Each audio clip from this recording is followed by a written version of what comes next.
আমি মন। আজ হলো আশ্বিন মাসের সংক্রান্তি, মানে গাস্যি।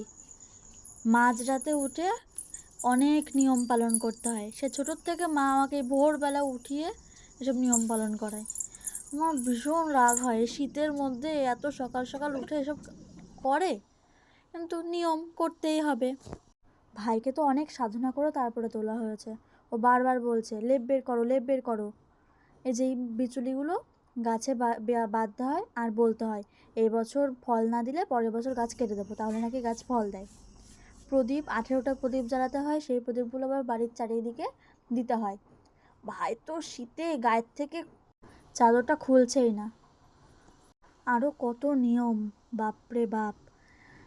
পাটখাটি দিয়ে আগুন জ্বালাতে হয়, তার মধ্যে আবার কাঁচা তেঁতুল দিতে হয়। সেই তেঁতুল আবার পোড়ানো হয়ে গেলে পরে সর্ষের তেলের সাথে মিশিয়ে সেটা আবার গায়ে মাখতে হয়, তাহলে নাকি গা ফাটে না।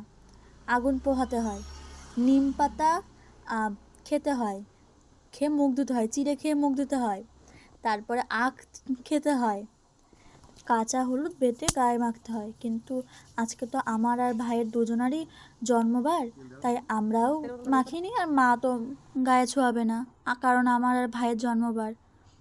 নিম পাতাটা সেটা স্বাভাবিক, নিম পাতা তো তেতো হবেই, কিন্তু কি বিশ্রী লাগছিল, কিন্তু নিয়ম তো মানতেই হবে।